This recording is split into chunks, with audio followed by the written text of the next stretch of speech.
Hello बच्चों, चलिए प्रश्न को पढ़ते हैं। इसमें लिखा है एक प्रकाश किरण पुंज जो है बच्चों लाल, हरे तथा नीले रंगों से बना है। यह किरण पुंज किसी समकोणीय प्रिज्म पर आपतित होता है। आरेख देखिए बच्चों, यहाँ पर नीला, हरा और लाल इस प्रकार से आपतित होता है बच्चों।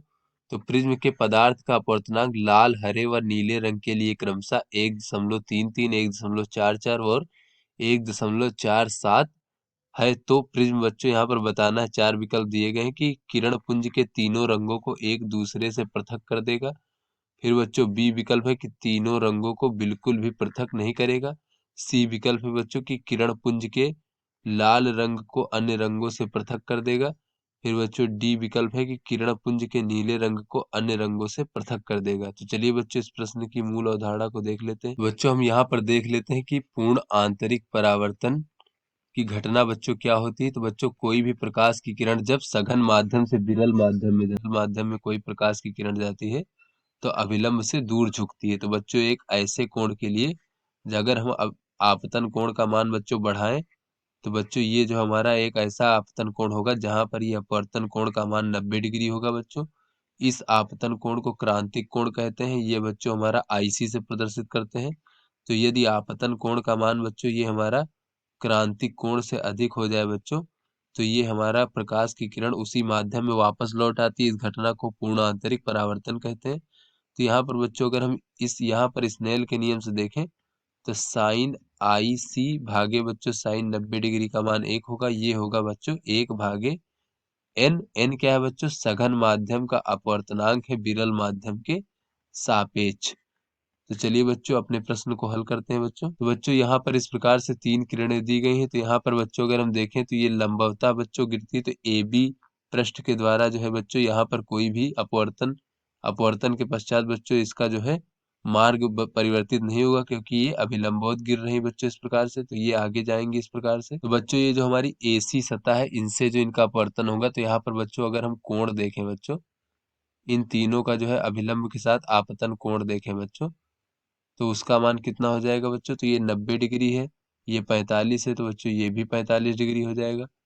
फिर बच्चों यहाँ पर अगर हम देखें इस प्रकार से तो बच्चों ये 90 डिग्री है और बच्चों ये 45 है, तो ये 45 होगा बच्चों। और फिर ये पूरा 90 है बच्चों, अभिलंब है, तो ये भी बच्चों हमारा 45 डिग्री हुआ। इसी प्रकार से बच्चों सभी किरणों का जो आपतन कोण होगा वो 45 डिग्री होगा इस प्रकार से। तो यहाँ पे बच्चों हम देख लेते हैं कि तीनों किरणों के लिए बच्चों ये यहाँ पर ये हमारा सघन माध्यम है बच्चों प्रिज्म, और ये हमारा विरल माध्यम है। और यहाँ पर बच्चों देख लेते हैं कि ये बच्चों तीनों के लिए अपवर्तनांक का मान दिया गया है 1.39, 1.44 और 1.47। तो यहाँ पर देख लेते हैं बच्चों 1.39, 1.44 और 1.47।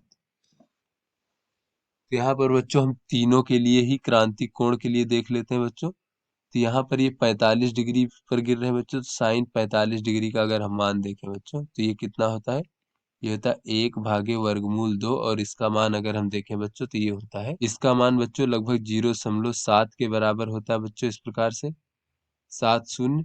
तो उसके बाद बच्चों अगर हम देखें यहाँ पर अगर हम लाल रंग के लिए बच्चों अगर हम क्रांतिक कोण का मान देखें बच्चों, तो यहाँ से अगर क्रांतिक कोण इसे हम आई सी आर मान लेते हैं बच्चों लाल रंग के लिए, तो ये हो जाएगा 1 भागे एन आर। तो बच्चों ये हो जाएगा 1 भागे 1.39। बच्चों ये इस प्रकार से हमें प्राप्त हो जाएगा, इसका मान जो हो जाएगा बच्चों 0.72 हो जाएगा बच्चों इस प्रकार से। तो यहाँ से बच्चों अगर हम देखें तो ये जो बच्चों हमारा ये आपतन कोण है साइन आई, और ये बच्चों क्रांतिक कोण का मान है बच्चों लाल रंग के लिए। तो बच्चों लाल रंग के लिए जो क्रांतिक कोण का मान है, और ये हमारा बच्चों आई है एक प्रकार से साइन आई बराबर देख लेते हैं बच्चों यहाँ पर। तो यहाँ से हमें दिख रहा है कि ये जो साइन आई है बच्चों ये छोटा है, किससे छोटा है? साइन आईसीआर से। अर्थात बच्चों ये आई का मान क्या है बच्चों? आईसीआर से छोटा है, यानी क्रांतिक कोण से छोटा है आपतन कोण। तो बच्चों यहाँ पर देखें तो इस स्थिति में ये आपतन कोण जो था ये क्रांतिक कोण से छोटा था। इस स्थिति में आपतन कोण क्रांतिक कोण के बराबर है। तो जब बच्चों छोटा होता है तो हमारा बच्चों प्रकाश की किरण बाहर निर्गत हो जाती है। तो यहाँ पर बच्चों ये लाल वाली किरण जो है बच्चों, ये इस प्रकार से बच्चों बाहर निर्गत हो जाएगी। उसके बाद बच्चों अगर हम हरे रंग के लिए देखें, तो हरे रंग के लिए अगर हम देखें बच्चों क्रांतिक कोण का मान साइन आई जी मान लेते हैं बच्चों, तो ये 1/1.44। तो यहाँ से बच्चों ये हमें प्राप्त हो जाएगा 0.69, या फिर बच्चों इसको हम लगभग कह सकते हैं, ये 0.7 भी बच्चों लगभग इसका मान कह सकते हैं। तो यहाँ से बच्चों अगर हम देखें, तो ये हमारा जो बच्चों हमारा आई है बच्चों साइन आई 0.70, और ये जो हमारा बच्चों क्रांतिक कोण है, ये दोनों का मान जो है बच्चों बराबर है। तो यहाँ पर जो हरी किरण होगी बच्चों, वो इस प्रकार से बच्चों इसका अपवर्तन कोण 90 डिग्री हो जाएगा। तो बच्चों ये हरा वाला किरण जो है इस प्रकार से बच्चों निर्गत हो जाएगा इस AC के समांतर। फिर बच्चों अगर हम नीले रंग के लिए बच्चों देखें क्रांतिक कोण का मान, तो ये हो जाएगा साइन IC, और नीले रंग के लिए बच्चों B कह लेते हैं, तो यहाँ पर ये हो जाएगा 1/1.47। बच्चों ये हमें प्राप्त हो जाएगा 0.68। तो यहाँ से बच्चों अगर हम देखें, तो ये जो बच्चों 0.68 है, यहाँ से बच्चों ये जो साइन आई का मान है बच्चों, ये अधिक है 0.70। किससे अधिक है बच्चों? साइन IC B से। तो यहाँ से बच्चों अगर हम देखें, तो आई का मान अधिक है किससे? IC B से।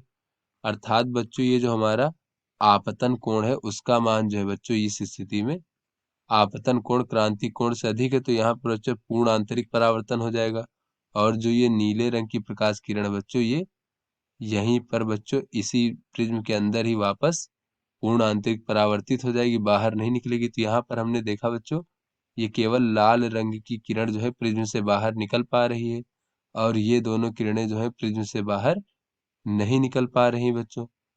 तो यहाँ पर बच्चों हम देख लेते हैं कि ये जैसे अपने विकल्पों को देख लेते हैं बच्चों। तो ये पहला विकल्प कह रहा है कि किरण पुंज के तीनों रंगों को एक दूसरे पर से पृथक कर देगा बच्चों, तो बाहर केवल हमारा लाल ही निकल रहा है, तो ये बच्चों हमारा गलत है। फिर बी विकल्प है कि तीनों रंगों को बिल्कुल भी पृथक नहीं करेगा, ये भी गलत है। किरण पुंज के लाल रंग को अन्य रंगों से पृथक कर देगा, ये हमारा बच्चों सही विकल्प है। फिर किरण पुंज के नीले रंग को अन्य रंगों से पृथक कर देगा, ये भी हमारा गलत है। अतः बच्चों ये सी विकल्प हमारा सही विकल्प है। तो आशा करते हैं आपको समझ में आ गया होगा। धन्यवाद।